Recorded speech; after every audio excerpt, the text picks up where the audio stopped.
So this just arrived today. What's in the box, we wonder? Let's get the scissors and find out. Pretty excited about this one, I must say. Gonna try not to cut myself with these while I'm opening the box, because I'm dumb like that. Interesting. First time I'm ever getting an SE model. I've never tried one before. You guys probably have seen me with a couple of different Paul Reeds. I've got my original 1987 Custom 24 that my dad bought for me, and I've got a 25th anniversary one. And the 35th anniversary ones, the full-blown ones, I was thinking about maybe down the road. They're really expensive. It's not something I can do right now. But they're doing a limited run of these SEs, and I saw one that just looked gorgeous. And from the standpoint of how it looks, I even like it better than the more expensive ones. So we're going to give this a try. Here we go. Dun, dun, dun, dun. Look at that beauty. I love those colors. The wood tone with the blue. Abalone, am I saying that right? Abalone birds. That's sweet. This is really nice. Oh, we're going to have to plug it in, get a listen.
You guys remember the year 2000, Y2K? Everyone thought all the computers were going to stop working and satellites were going to crash out of the sky and it was going to be complete dystopia. During that time, one brave man realized that things would still be here January 2nd of the new millennium, and he set forth into motion a series of actions that would allow people to play one of the world's best guitars, even if they weren't related to Scrooge McDuck. The PRS SE line started in 2000 when Paul Reed Smith decided to license the manufacturing of his guitars to a factory in South Korea. Now, the idea behind it wasn't to build the same exact guitars that were being built in Maryland, but to still build something of a very high quality with some slightly different parts in an area of the world where they could build the things more mass-produced and for less of a price, and allow people to play these amazing guitars without breaking the bank. Enter this 35th anniversary limited run model of the PRS SE. Now, it's been 35 years since Paul Reed Smith started selling their first model from the Core series. So not the 20 years since the SE started, but the 35th anniversary denotes the 35 years for the entire company. So today we're going to take a look at this limited run beauty, and welcome to Music with Marky. If you haven't seen one of my guitar review videos before, just quickly I want to go over with you that there are three aspects I consider when looking at every guitar. And the first is the construction of the guitar, the second is playability, and then finally the third is the sound. Now with construction, what I'm looking at are factors from finite things like the quality of the parts that they use, things like the knobs and the switches. Sometimes on less well-built guitars, the volume knobs can be noisy or kind of graduated sounding, and when you're switching pickup settings, you can get some staticky noise, and it's not a very smooth switch. Other things like the qualities of the tuners, the fret dressing is a big thing we're going to talk about, and then the overall stability of the guitar, how well it stays in tune through the seasons. Now, with this guitar, I'm not going to be able to speak to that because it's only a week old, but I can speak to the short-turn tuning, and we'll get back to that in a second. We have a beautiful piece of wood here. As you can see, the flame top is just gorgeous. And the quality of the guitar sound, just even unplugged, kind of tells you something about the construction. And it does chime very well and sound great, just not even plugged in. The neck is a glue-on and is very stable and sturdy. We have a switching system here of 3. So you just have the bridge pickup, neck pickup, and then both. And then you have individual toggles here to switch them between humbucking and single coil mode. Now, the volume and tone pots themselves, as you'd expect from a Paul Reed Smith guitar, are smooth as butter, and there are no problems with any kind of static sounds, and is as true of any of the switching of the pickups. You don't have any weird crunchiness when you're changing from sound to sound. The tremolo arm is their typical type, not this big floating Floyd Rose type of thing, but a very stable, harkens back almost to a Stratocaster type, but with a little bit more boing to it, if you want to call it that. The neck itself, I said I was going to talk about fret dressing. This is something that comes up with my guitars, and even ones that are like 2 and 3 times the cost of this. You can get guitars where the fret dressing is not very good. And what I mean by that is that the rounding of the frets at the edges where your hand is rubbing over it. Guitars that are not well constructed or not as well constructed, you will end up with a problem with the fret dressing where when you're running your hand up and down it, it kind of like feels like it's cutting into your fingers a bit, and it's not the most pleasant thing to play. And you have to get someone to come, or if you can do it yourself, and file it and round it off nicely so that it feels good when you play it. With any of the Paul Reed Smiths I've played, that's always been one of the things that stood out to me, that the fret dressing right out of the box is always very good. And as I said, with some other guitars I've had, it's been a problem that it had to be filed down a bit. Now, as far as the tuning, that's the one area I would say that the construction maybe is not where I'd want it to be on this guitar. It does not have locking tuners. And when I got it, I should say it was tuned to 440 when I first got it. And I tuned it down to E flat immediately because this is a guitar I wanted to have in E flat. It's a sound I like and a feel I like on some of my guitars. So that can contribute to a lack of stability in tuning when a guitar has been set up for one tuning and you move it to another. That said, I've done that with some of my other guitars with locking tuners, and they're a bit of a bear for a day or two, and then they seem to kind of adjust. I did that last week with this, and I've been fighting the tuning. I pick it up after it's been sitting for a couple hours, and I have to fine tune it a little bit. So I think I would appreciate and will probably add locking tuners to this.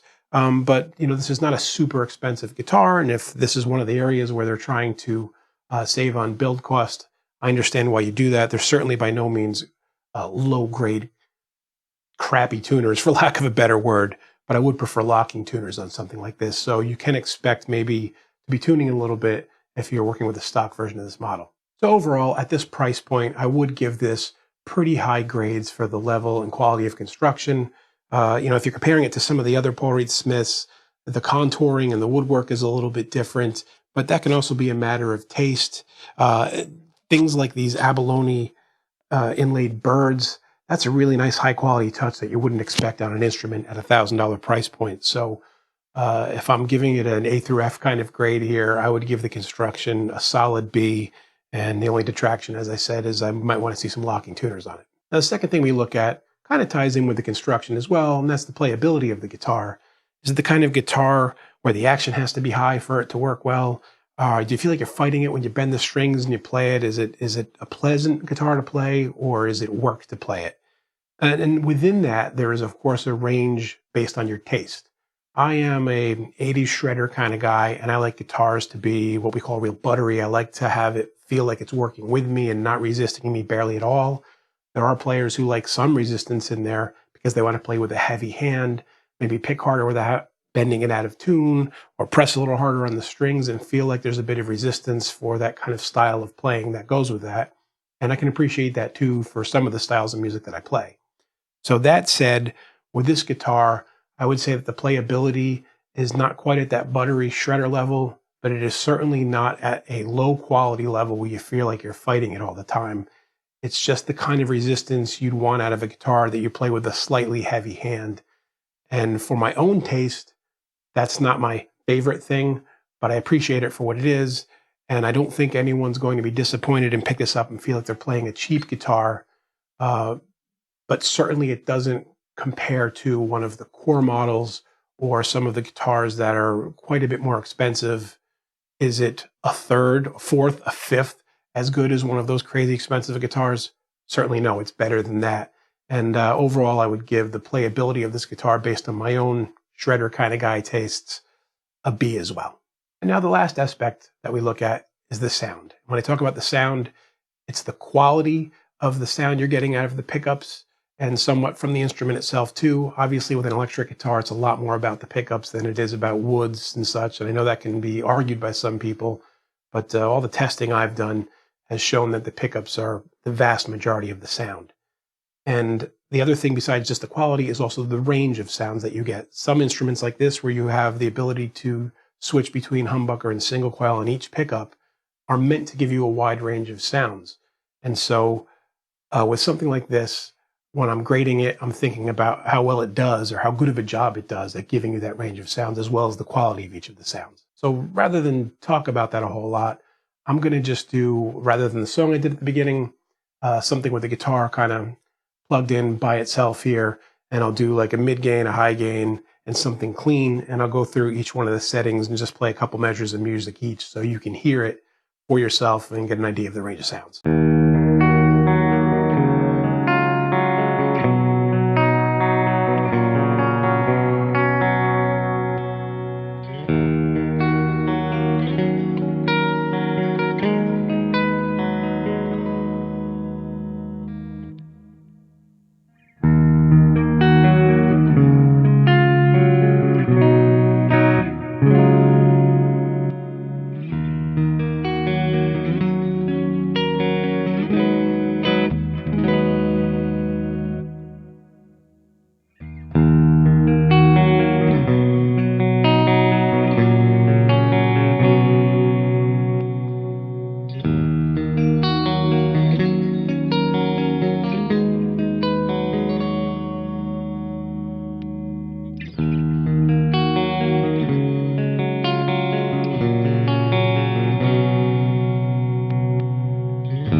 think between the intro song on this and those little clips there where I'm switching between the pickups, you can hear that this does have a wide range of sounds, and the ability when you have both pickups engaged to flip-flop which one is single or double or both in the same direction really adds to the tonal palette.